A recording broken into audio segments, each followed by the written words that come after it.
गिरौदपुरी के धाम, गुरु घासी बाबा जी के नाम। चलो गिरौदपुरी के धाम, गुरु घासी बाबा जी के नाम। गिरौदपुरी के दर्शन करे माँ, गिरौदपुरी के दर्शन करे माँ, पूरा होते मनोकाम, गुरु घासी बाबा जी के नाम। गुरु घासी बाबा हो सतनाम, गुरु घासी बाबा हो सतनाम, गुरु घासी बाबा हो सतनाम, गुरु घासी बाबा हो सतनाम।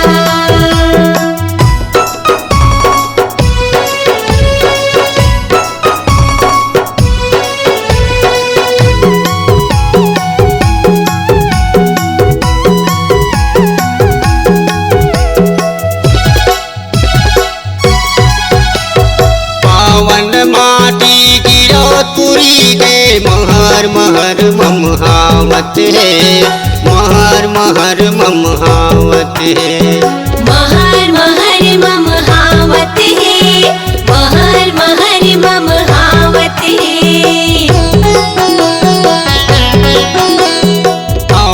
धौर के बाग बगीचा सबके मन ललोभावत है, सबके मन ललोभावत है।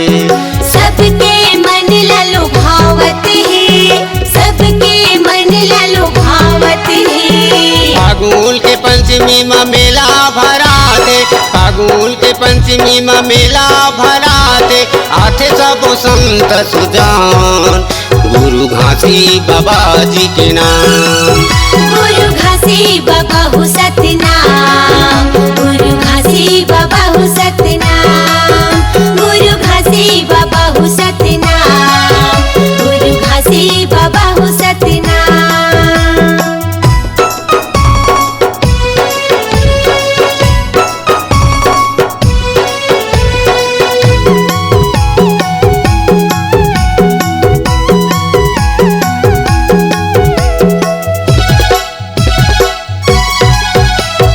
गिरौदपुरी माँ घासी बाबा जोड़ा से तखाम गड़ियाए, जोड़ा से तखाम गड़ियाए। जोड़ा से तिखाम गड़ियाए है, जोड़ा से तिखाम गड़ियाए है।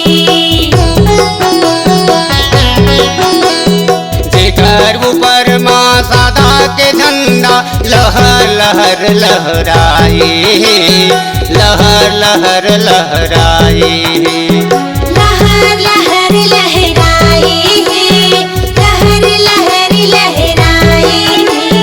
सबके निशानी से खंभा के, सबके निशानी से खंभा के, महिमा हवे महान, गुरु घासी बाबा जी के नाम।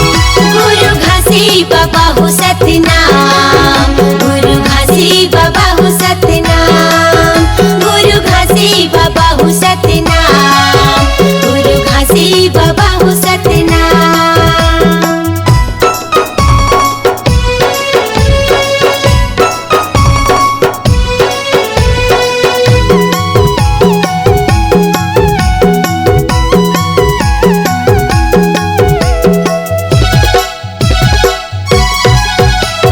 निर्मल गंगा जोग नदी के अमृत धार बुहावत है, अमृत धार बुहावत है। अमृत धार बुहावत है, अमृत धार बुहावत है। जे माना के सबो संत जनामन, कायल कंचन बनावत है, कायल कंचन बनावत है। कायल कंचन बनावत है, कायल कंचन बनावत है।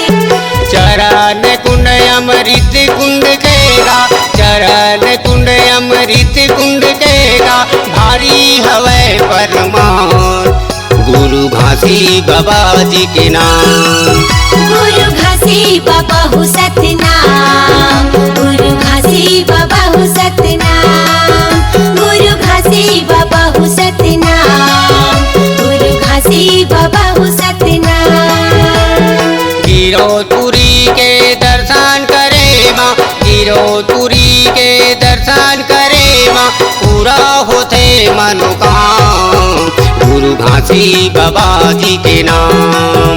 चलो गिरौदपुरी के धाम गुरु घासी बाबा जी के नाम। चलो गिरौदपुरी के धाम गुरु घासी बाबा जी के नाम।